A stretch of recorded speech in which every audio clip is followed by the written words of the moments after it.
Hey, Hello. Earthlings. Hello. Welcome. Welcome to the Animal Rights Show. Indeed. We're all rusty, so bear with us. We're only just woken up. We're an hour earlier than usual, so it means we've got a strict hour. So we've got to leave at hour 6. So we need to get on with it, I suppose. So how's everybody doing? Do you want to do a few hellos, Wendy? Yes, let's. Everyone's got all their weird names now in here, so I don't know who anyone is anymore, but I think let's try. Well, Tucson is Deb. Yeah. Yes. You tell me that every week. I know, yeah, because I know that one's Deb. So we got Deb and Caroline and Jeremy and Linda, and we've got Philip from New York, and we've got Amelia. So hello, all you lovely people, and thank you for joining us an hour early. An hour Very early, much appreciated. Yeah. Goes to show commitment. So, Nella, Wendy, how are you? I haven't seen you for a while. Where have you been? What are you doing?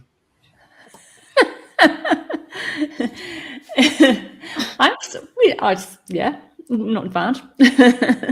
a bit jaded today after a migraine, but it should be all right. If I'm foggy, please forgive me, everyone. Probably won't notice any difference. No. I'm always foggy. Same here. As usual, we've got this thing about the interactive chat. It's best on my YouTube channel rather than the Facebook channels. Now, we're having some technical issues with Facebook, and we can't really get to the bottom of it. It's been like for 3 shows now. So I think we're streaming to Facebook, my Facebook, and we're streaming to the Vegan Review, but we're not able to do a Facebook event for some reason. It just won't let us do it. So I don't know what's going on there. Yeah, do you know what? It keeps telling us we're trying to impersonate people. It's really weird. It's saying you're trying to impersonate celebrities or something. It's like, what? Of all the people not trying to impersonate celebrities, I think it's going to be the Animal Rights Show. But there you go. It's very strange. If anyone's got any wisdom on this, please let us know. It's because I was wearing a big long blonde wig one day. That's what it was. Who are you impersonating? You. Me. Oh. Sorry. I told you, honestly. You got to forgive me. We got Wes just joined us as well. Hey, Wes. Good to see you. And the usual gig about comments, just comment away. We don't make people pay to have their comments on the screen. It's probably good because we'd never get anything, would we? So right. So because it's a bit early, we're going to start off with something a bit unusual, in the sense that I saw a video clip, and I thought, wow, that's really interesting in terms of social movements. And it's kind of in the spirit of, you know, that thing about every single journey starts with a single step, that kind of thing. So that's what this is about. It's only 2 minutes long, but it's really interesting, as you'll see when you get through it. And Wendy's seen it, I've seen it, and it's completely new to Nella. So Nella, you are the guinea pig, if that's not a species. I think it might be, to be fair, species. Oh, here we go. We had 10 white ladies who worked in a grocery store, and they said, we refuse to sell grapefruits imported from South Africa anymore in this grocery store, and by doing that, we're going to help end apartheid. Who's with us? And the whole of Ireland went, we don't really like grapefruits, to be honest. More of a luxury product. And I don't know if you've looked outside, but we don't have any black people either. So best of luck with that strategy. To be honest, not a whole lot of people support them. You remember 1 or 2 politicians, but for the most part, the police were against them. The trade unions were against them. Gun stores, the grocery store they worked in was against them. And just a lot of the country. And they were delighted one day when this black fella called Nimrod showed up, and they were like, oh, must be working. I've never seen a black guy before, and there's one out there right now. So we're having an impact. These ladies had never met a black person before, despite protesting on behalf of their rights. And this guy Nimrod said to them, ladies, what you're doing is so potentially impactful. I can't even really properly vocalize it, so I'm just going to stand with you every single day in solidarity until people pay attention. And he stood with them every single day for 6 months, walking 3 miles each way to get there with the ladies. And no one paid much attention at all, to be honest, until it made its way to a rather interesting man, Archbishop Desmond Tutu. Yeah. On his way to pick up his Nobel Peace Prize, was like, I got to meet the grapefruit ladies. And he did. He flew them over to meet with him in London. And because of that, a rather interesting guy in America got wind of it. He said, I've never heard of a bunch of white people protesting something that affects them so little. This is fantastic. I have to march with these grapefruit ladies. That was Reverend Jesse Jackson, and he did march with the grapefruit ladies. That was enough to get the attention of a guy on his long walk to freedom on Robben Island, South Africa. And he said, once in a while, you hear other people fighting on behalf of you, and it just really inspires you to keep going. I have to meet with these grapefruit ladies. That was Nelson Mandela. And in 1990, he flew to Ireland to meet with the grapefruit ladies. And by that stage, the Irish government had given in, the trade unions gave in, the grocery store done, stores gave in, and Ireland became the first country in the Western world to ban the import and sale of all goods from South Africa, thereby helping end apartheid with a fruit that we don't feckin' like.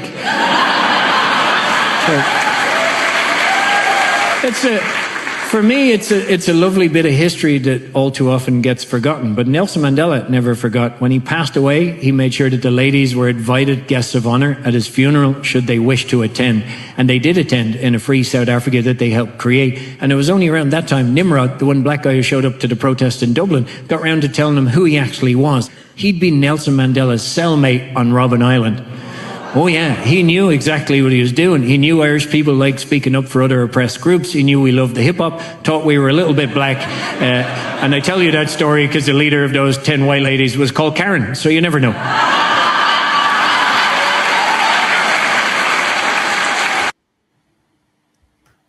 Yeah, so that's a really good kind of comedy clip, isn't it? And it's also kind of like a historical thing.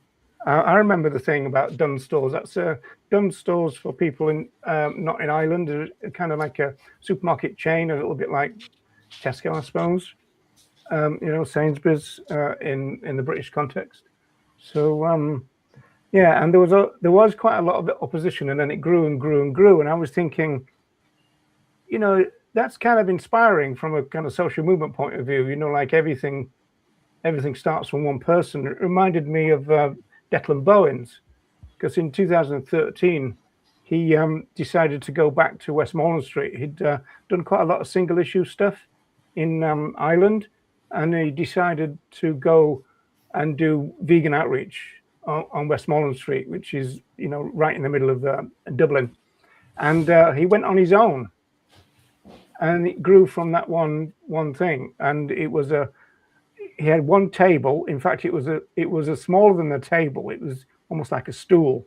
He had that, and then in the end, as people might know, on my YouTube, for example, or Facebook, it ended up being Vegan Street, which was all the way down the road.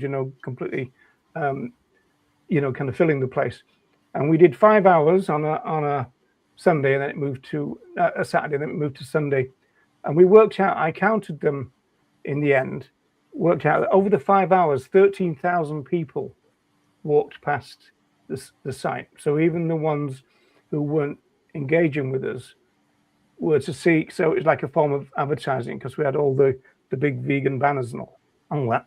So Sentient Rights Island there right now. So I just thought it was quite a good kind of thing, inspirational even from a movement point of view. I thought it was really inspirational, and what I loved about it as well is the fact that they said the grapefruit ladies were campaigning for people they didn't know, the things that didn't impact them, just out of pure solidarity for someone who's oppressed.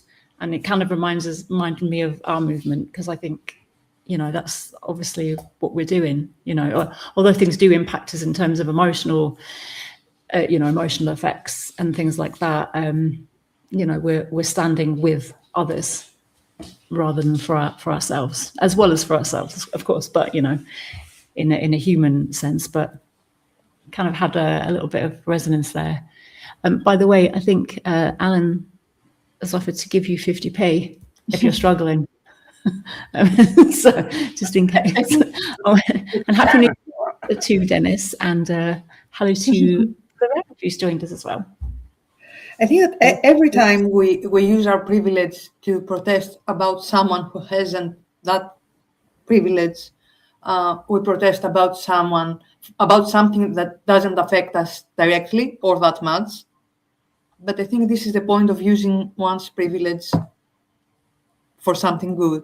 I mean, to acknowledge that we are privileged in some ways and use this privilege to do something good.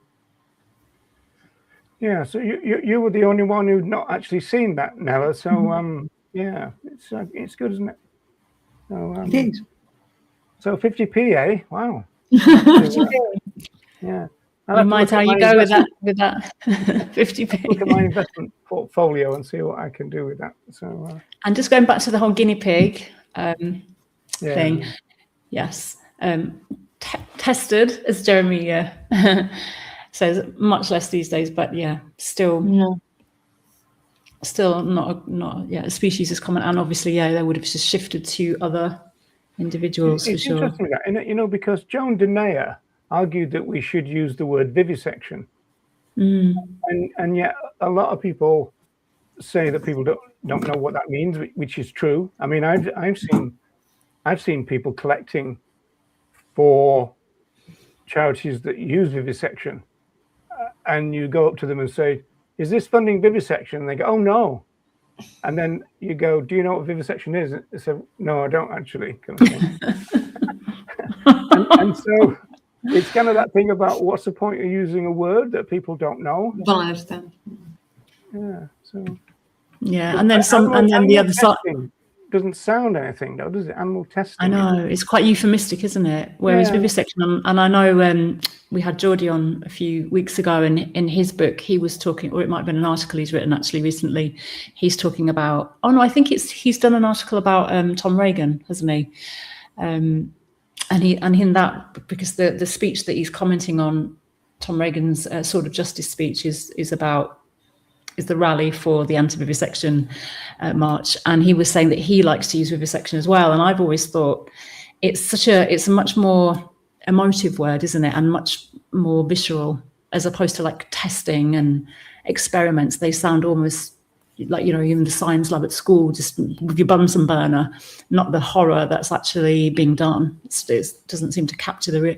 But then there is that side, like you said, that some people will just not know what that word is, and it's not actually factually correct, is it? Because vivisection is usually referred to of experimenting or cutting whilst alive, so it doesn't cover everything that's done in that industry. But so I suppose it gets down to us to be the communicators and explain things, isn't it? So that, well, I suppose the thing is, when you're explaining stuff like that, you are kind of also educating. I mean, it's the same with, if you say animal experimentation, which some people favor. I mean, my sister would say that in terms of the research done on the reading standards of populations, that experimentation might be a word that they don't understand as well. So we recently adopted 2 rescue rats, and we have a Joan quote up in their room. I hope it's translated into rat. A small body doesn't mean a small mind. So, new residents. Great. New residents. Fabulous. Going back to that comedy clip, every time I hear it, when he talks about Desmond Tutu and his Nobel Peace Prize, I tend to wonder whether, Trump is kind of contacting Desmond Tutu Foundation and demanding it off them, kind of. I think he wants to collect them all, doesn't he? Now, I think he's about to be given somebody else's Nobel Peace Prize this week, I think. So, I mean, oh God, don't. But so we are 15 minutes in, folks. Just keeping a little time check. Okay. Yeah, because that bit was going to last 5 minutes. Remember? Yeah. Yeah. I knew when you said, "Oh, this will only be 5 minutes." I thought, Yeah, no, no, it won't. Yeah. I know what we're like. So the next step then is we wanted to analyze Veganuary in a slightly kind of different way than is usually done, because Wendy signed up for the British one, and Nella gets the emails from the Greek one. And so we thought it'd be really quite interesting to see the difference between the two. And it seems, from first look from me anyway, as an outsider kind of thing, that the difference is pretty stark. So do you want to lead us off with that, Nella? Yes. So this is the third year Veganuary is done in Greece. It's organized in collaboration with the actual Veganuary, the British organization, and a Greek NGO called the Vegan Life NGO that also organizes the vegan festival here. And I think the most important element is that these people started off as activists, and they continue to do activism. So there are all the standard emails about nutrition, how to shop, how you can get your iron, calcium, etc., protein, all the standard answers to the usual questions. But there is a quite big focus on our fellow animals. So there are daily mails, as you imagine, and these mails usually, when they're about something that has to do with their fellow animals, let's say eggs or milk, they don't concentrate on the food, but on the animal, on the specific species that is affected by this particular kind of exploitation.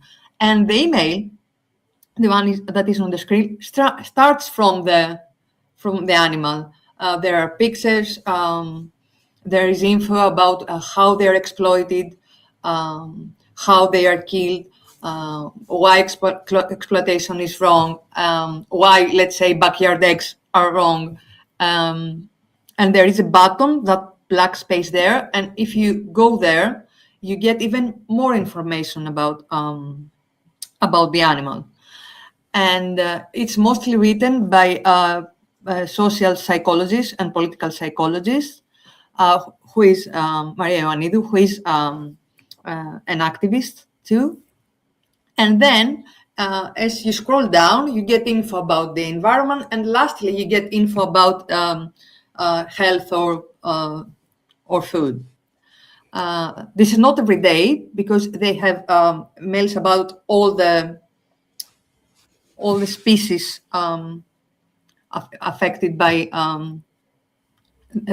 this kind of oppression. You have cows, you have pigs, you have chickens, geese, fishes, and even more. And there is info about bees. And yes, and there are and the pictures are not all happy, are not graphic, but you don't just get the picture of a happy cow or a happy hen. There are, some of them, especially if you seek more info, are quite realistic.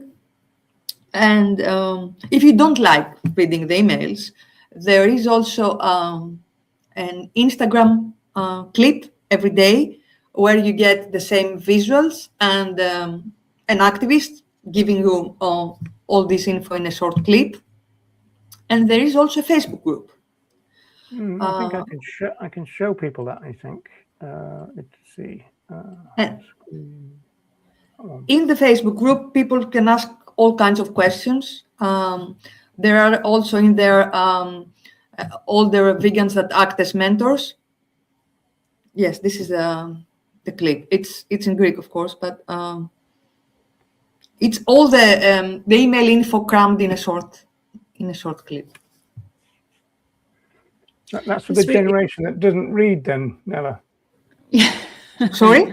Yes, That's yes. vegetarian. Yeah. Or for people that are scrolling while they are commuting, for example, and they are on Instagram or on Facebook. So that's mainly what's organized here. Plus some outreach events.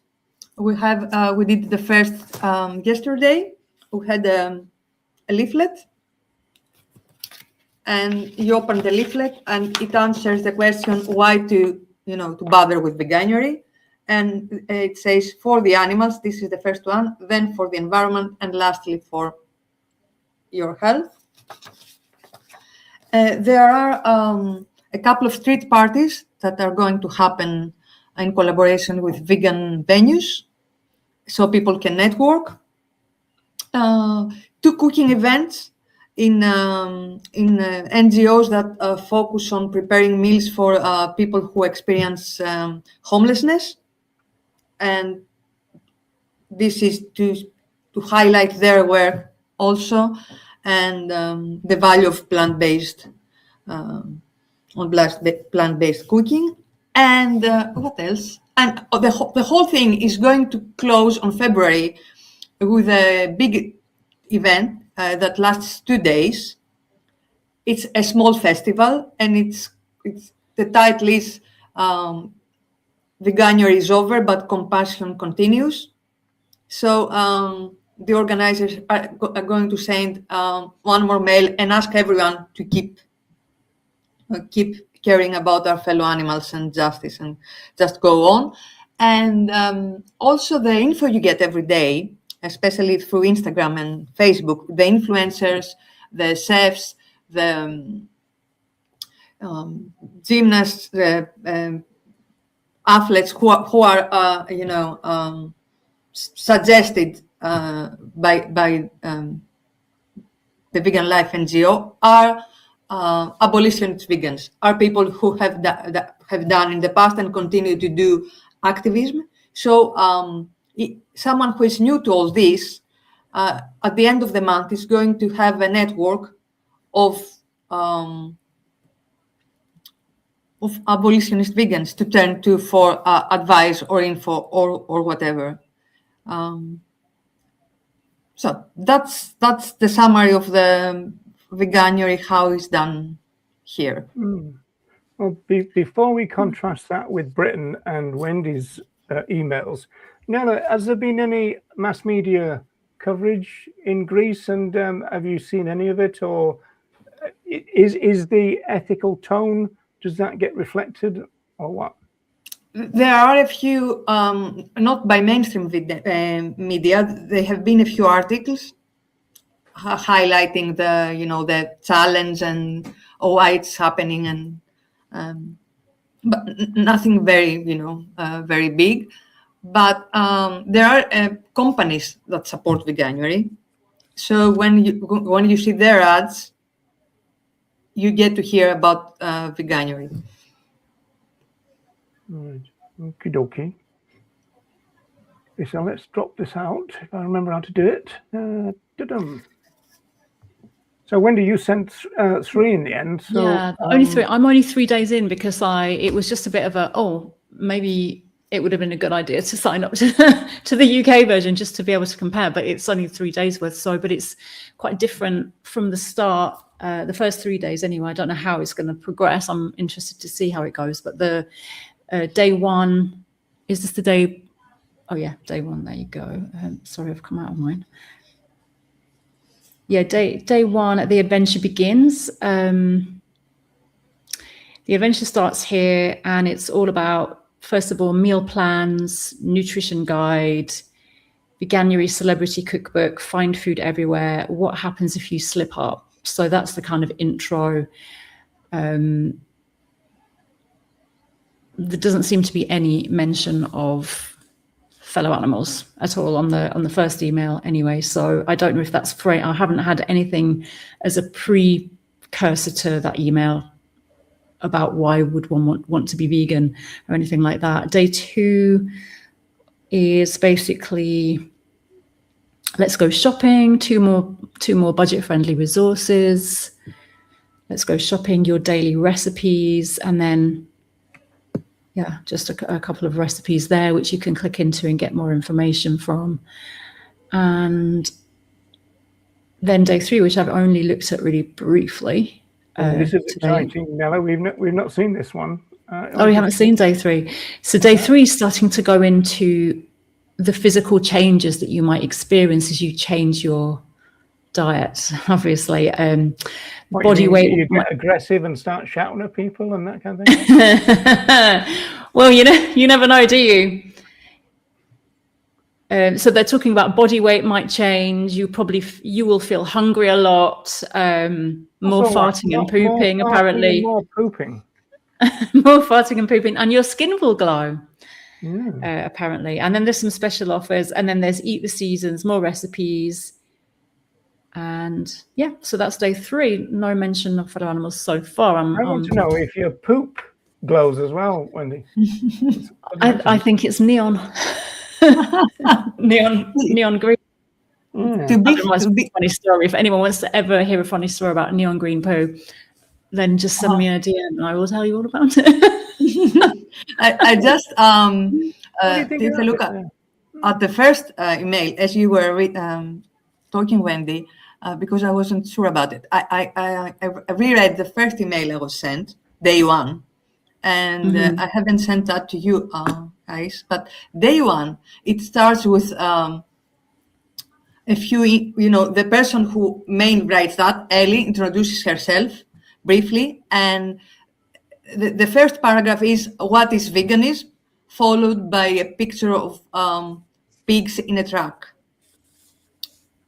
on their way to slaughterhouse, for example. And then there is the veganism definition by the Vegan Society, translated in Greek. Okay. And then you have info about how are you going to cook, where to shop, whom to follow on social media to make your life easier, and things like that.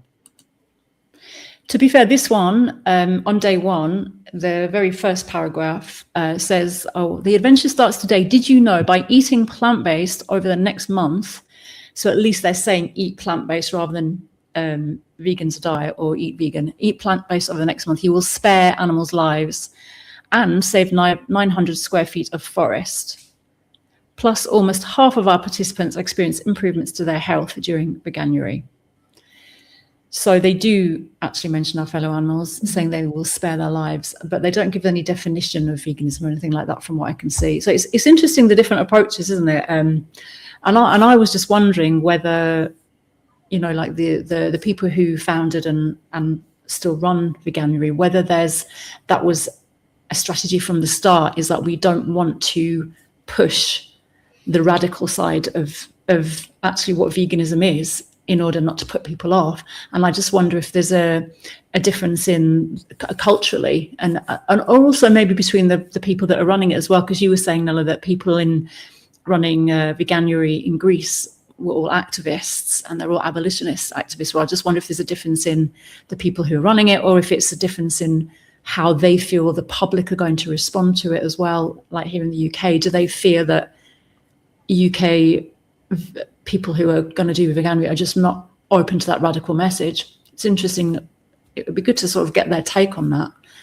It's almost like it's a fear, the fear of talking, even in Veganuary, talking about the radical philosophy, even within something that's promoting veganism, which is quite interesting, isn't it? There must be a reason. I mean, they're probably using some type of research. I just hope that a lot of it is not prompted by stuff like pro-veg and, the Melanie Joy cartel, this kind of maintenance still that veganism is a bit of a scare word. I hope they're not kind of feeding into that. What I have noticed online, on Instagram and on Facebook and also TikTok, is you're getting a lot of people talking about, don't worry, I'm an imperfect vegan. Imperfect vegans are more important than perfect vegans and all this kind of stuff. And so there does seem to be a little bit of a theme that has developed. I mean, even Ed Winters has done that. Don't worry if you slip up type post, which on the face of it, that's okay as a message, right? It's just you wonder whether some people might take from that being the flexible vegan. Yeah. is getting the green light. Because we were speaking about this, weren't we, the other day, saying, I think, because we all agree that we think it's important not to beat people up, not to beat people over the head. Like if someone's starting veganism and, you know, they're on their journey and all of that, and they're moving through learning or, you know, changing their behaviors, it's, you know, it can be big changes for people, and especially swimming against the tide with your family, your friends, things like that. And so I think it's important that we're not really harsh, you know, and we encourage. And I think so that some of these people who are doing these videos saying you don't have to be a perfect vegan, I think we looked at one video that a woman was saying, I gave up on veganism and here's why. And she was saying that she's given up trying to be vegan because the vegan movement is trying to make perfect vegans, whereas she feels and others feel that actually it's better to have 1,000 imperfect vegans than, you know, or reducitarians than it is to have like 10 perfect vegans, because it's a numbers game kind of thing. And we were saying, you know, it's veganism has to mean something, doesn't it? And so if you start to take away the core values of what veganism means, as in, well, you can consume fellow animals some days, you know, if you slip up, that's fine, you don't have to be perfect. I think that's different to, I think having, like, encouraging people along their journey is different to changing the goal. I think, and this is what we were talking about the other day, isn't it, that if we need to stick to the goal of what veganism means and the values, the core principles of what veganism means, we can encourage along the way, and we don't have to beat people up along the way. Yeah. Or make ourselves into, we are the perfect vegans and therefore you're not vegan version 1053. I think that's right, and that distinction I think is important. But when you get people like Tobias Leonhardt, and he says that saying that people should avoid all products that derive from our fellow animals all the time, that is going too far. So that's the wrong message. At the same time, you can certainly say, well, if you slip up, then, you know, don't beat yourself up and all that. But, you know, like you say, we shouldn't pull away from the goal. And I wonder whether the people who are putting posts out, they become a bit too scared to tell people what the goal is, because it's almost like, oh, be cautious, you know, don't reveal the end plan or something like that. Yeah, it's almost like tricking people, isn't it? If we trick them enough this way, eventually we'll manage to get them to the red curtain where we just open the curtain and reveal veganism all of a sudden and go, oh, we'll get there in the end. But actually, I don't think that's how it works anyway, because I think a lot of the time people, when they're seeing this, the stuff in the media about Veganuary, I've had people in my classes, so I teach, and they'll come and say, oh, I'm not bothering with dry January or Veganuary this year. I just can't be bothered with it. And it's almost like they conflate those two things, like Veganuary and dry January are similar things, because you're just basically going dry after drinking loads over the holiday season, or you're just kind of going on a plant-based diet for a little bit of a health kick to start the year off well. And I think that's what people have in their head a lot of the time, that it's to do with health and to do with your diet. And I think there's not really much out there that is putting the actual radical vegan message out there. But it's a shame, because I think people are not going to jump from, oh, I eat plants, and I'm feeling healthy and my poop's great and my skin's glowing, to, oh, let's have a different relationship to fellow animals. I think it can take you along the way, but I don't think it's going to give you the message of what it's really about. It's not, you're not going to suddenly, be against the oppression and use of fellow animals just by eating plants. You're still going to feel that you're able to consume them as and when it takes you, because that's the message that's out there at the moment, isn't it? Reduce, reduce, reduce. And that came from what prompted us to talk about Veganuary was the person who had left Veganuary and is now joined FarmKind. They had been a big player in Veganuary for about 6 years, and they left to join FarmKind, and now FarmKind are basically doing this big campaign almost to run alongside Veganuary to say, ditch veganism, forget Veganuary. What you actually need to do is you can keep consuming fellow animals, but you just don't need to donate your money or some of your money to these effective campaigns that are going to help animals in a different way. They'll help animals in a much greater, better way. So you can keep consuming animals while donating, and it will be much better in the long run. So it's based on like effective altruism, isn't it? And so this is what prompted us to look into Veganuary, and that's a very scary and dangerous message. It's very sneaky though, because they're basically saying you can offset the harm you do by donating. And not only that, we'll do the research.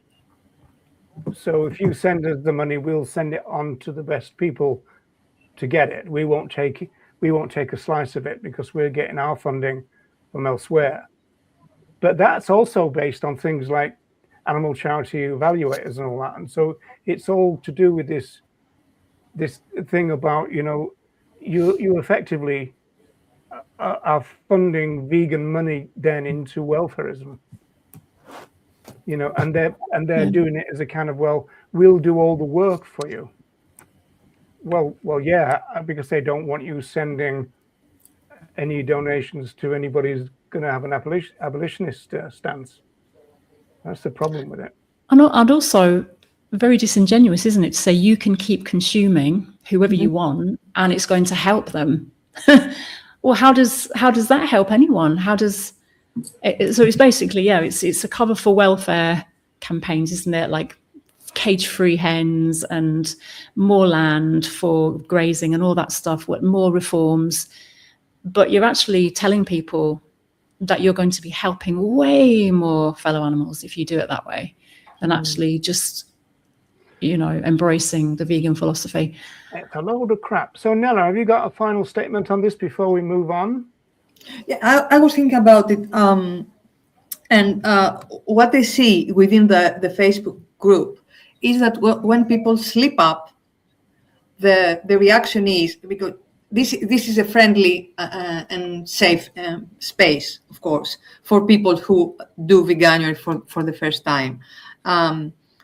So the tendency there is when someone slips up, people give them all the info they need in order for this not to happen again. So they don't beat anyone up,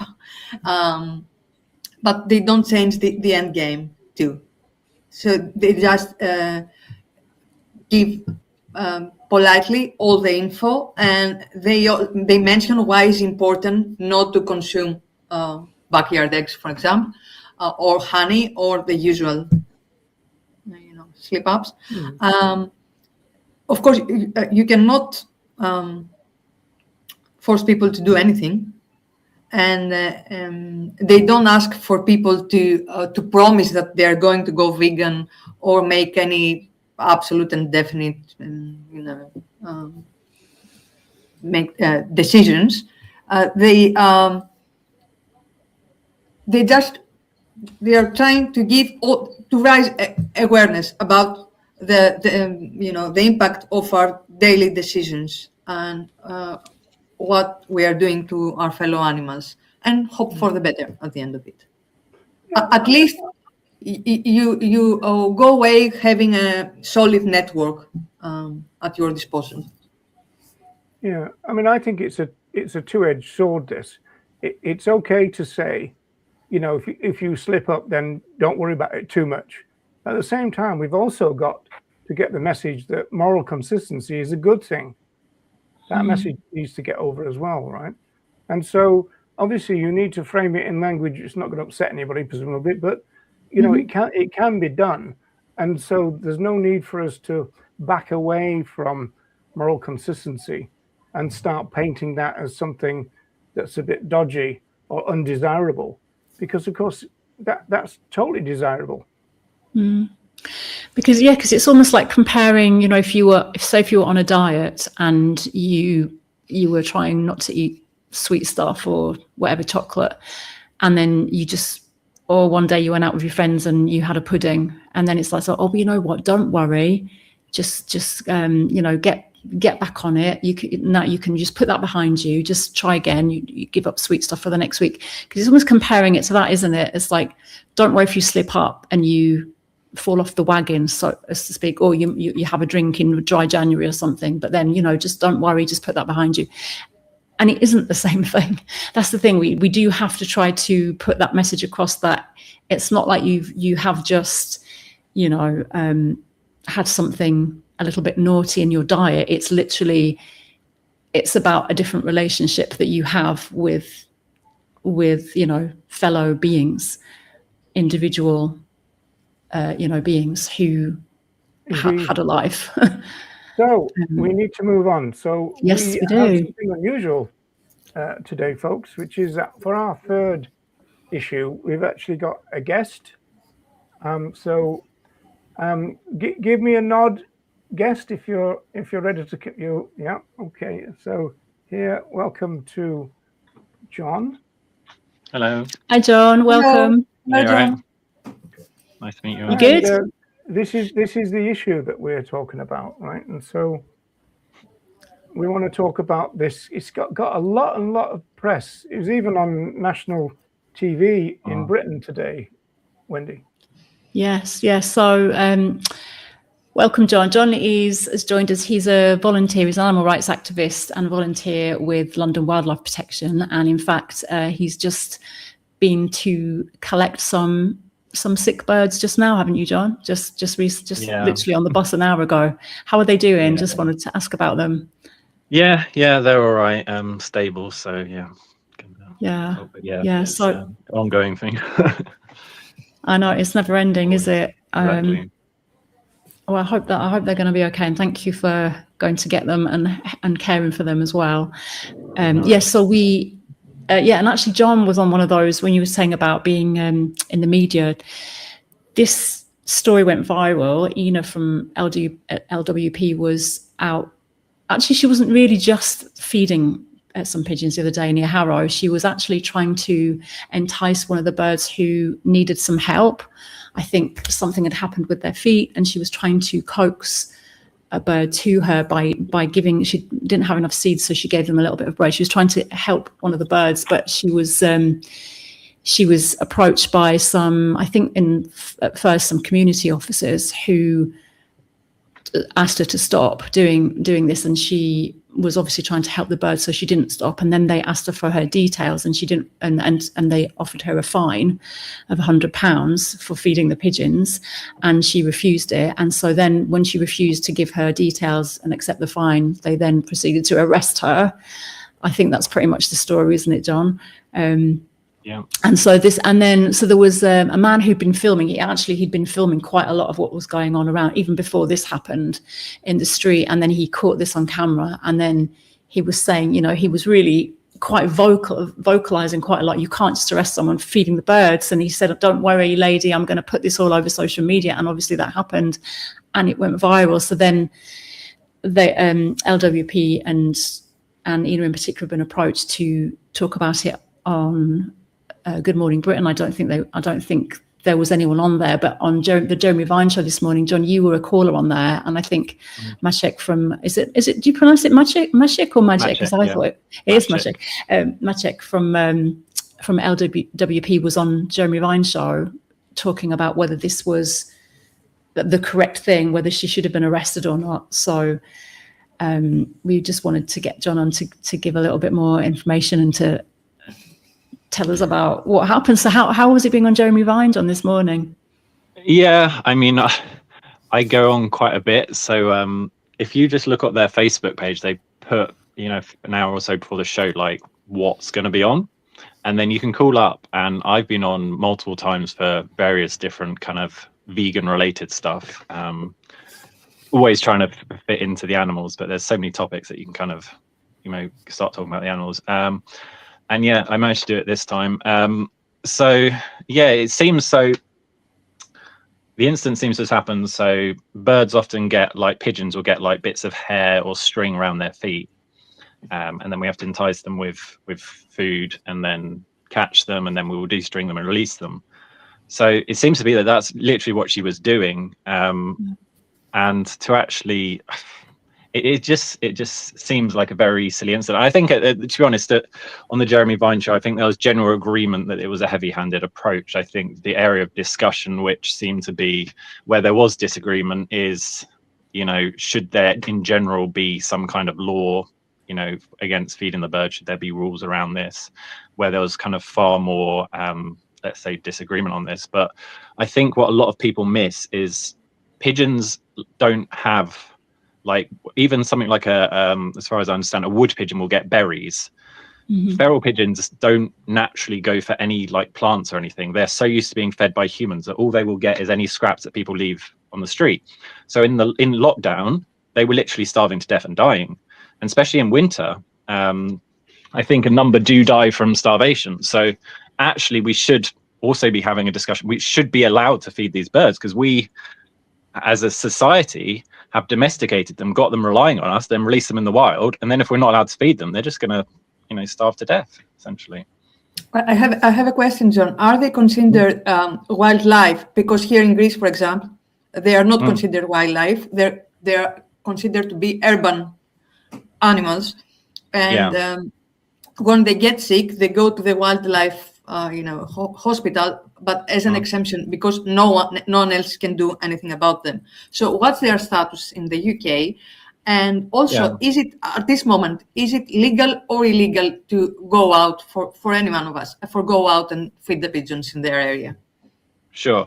So as far as I understand, they class as wildlife. There was someone on the show today who said, I think as a pest controller, they can kill them, but I'm sure members of the public are not allowed to kill them, harm them, or do anything. That is a criminal offence. In terms of feeding them, the way I understand the law is if you feed them and you're there basically making sure they you know, you don't leave the food on the ground, you wait for them to eat the food, or if there's some food left over, you pick it up. I don't think that's a criminal offence. I think, but then there's these kind of more local laws, and I think this is what she was done for, where certain councils have specific, I don't even understand, I can't say I'm a complete expert on it, but I think like an area where they can specifically designate where you're not allowed to feed in that area. And if you feed in that area, then that it's quite more easily for them to enforce. I mean, like, I've literally been, I'm a bit like this woman. So there was some hungry pigeons near me. There were all these signs which said don't feed the pigeon, and there was a policeman standing about 10 meters away, and I fed the pigeons and nothing happened.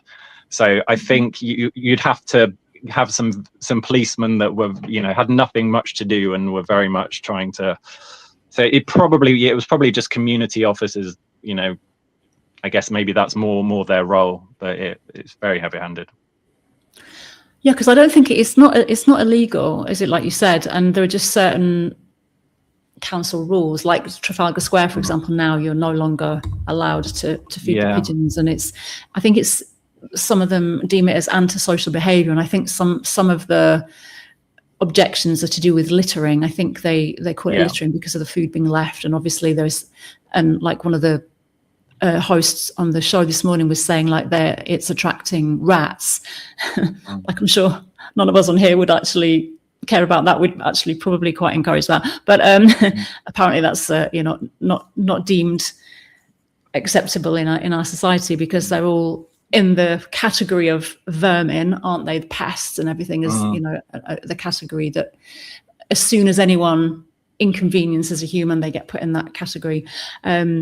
But there's also that thing that you were saying, which is really interesting, about they don't have other sources of food, because I think pigeons are actually protected, aren't they, along with other birds, and along in the Welfare Act, I think of 2006, you're not allowed to create or be unnecessarily cruel or create harm to the birds. And yet, if you think about, if we're leaving them to starve to death, isn't that actually just wanton cruelty in itself? You know, we're leaving them to starve. Surely, like you say, we should be having the discussion of like, well, where do they find food then? Are we just going to let them all starve until they all die out? This is... Yeah. I mean, it's interesting you raise the point about rats, because I get the feeling rats, almost like anyone can leave out rat poison outside their house or something. I mean, I don't know, again, the exact law, but everywhere I see rat poison in it, that really is something that I'm waiting for a little fairy to remove the rat poison or something like that.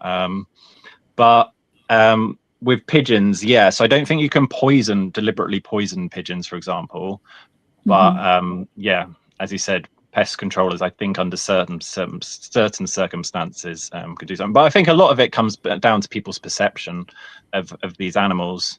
You know, a lot of government laws are essentially come from people's perception of the animals. Like, you know, you wouldn't ever be allowed to put like poison down for robins or deer or something like that, because they're all seen as like cute, lovely animals, whereas like rats, because of the disease element, and I guess there's a lot of myths around pigeons and disease. I deal with pigeons all the time, never got ill, and I think because they're birds, it's just virtually impossible for them to transmit disease to a human. But again, there's a lot of that fear that, you know, tends to, I guess, go around that narrative of, you know, maybe, you know, spreads that narrative that they're vermin. Yeah, and funnily enough, Jeremy's saying, I've heard pigeons referred to as flying rats. They're definitely considered in the same category by most. And actually, one of the presenters this morning was calling pigeons rodents, wasn't he? And I was thinking, where's he going with this? Like, he needs to go back to biology classes or something at school. Like, they're not actually rodents. Like, but he was actually calling them rodents. So that was very strange. But and that presumably was a language trick to get people to be afraid of them, or I mean, well, he must seem to be saying it as if it was a fact, as if that was. So I'm not sure. But yeah, but do you have any news on Ina and how she's doing and what's happening now? No, actually, I don't. I'd be quite interested to find out. I mean, if it were me, I would almost just really not want to pay that fine under principle, really.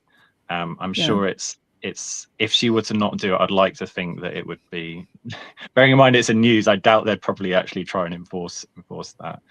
Fine, but it's good. What's good is that it's created a bigger narrative around, you know, pigeons, because, you know, something like London Wildlife Protection, we're fully reliant on members of the public spotting injured birds and calling into us, so we can rescue them. And it's important people, rather than see pigeons as pests, see them as, you know, just, to me, they're just beautiful creatures. You know, they pair for life. They won't harm a fly, basically, pigeons. They're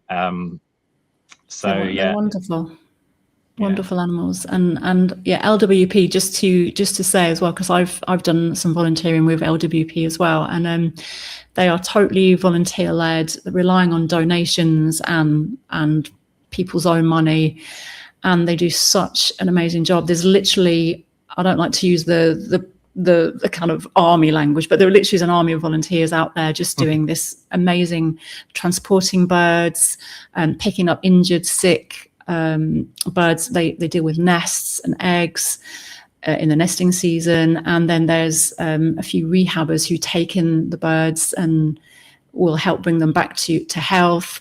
They have a no-kill policy, and they're just it's a grassroots organization, just, you know, of just real dedicated people out there just doing this amazing stuff and going out, like de-stringing, like you were talking about there, John, like going out, finding the pigeons, de-stringing, and spending ages. And I know there's something called Stringfoot Sunday where people will all meet up and go out and find the birds that are struggling with their feet and take out off all the hair and the plastics and things that they've picked up on their feet to help them get back to health. And it's just brilliant, and it's really heartwarming to know that this is all going on. And on my local Nextdoor app, I often see people talking about injured fellow animals, but often birds, foxes, this kind of thing that they might be seeing in their gardens. And LWP I always recommend contact LWP, but also lots of other people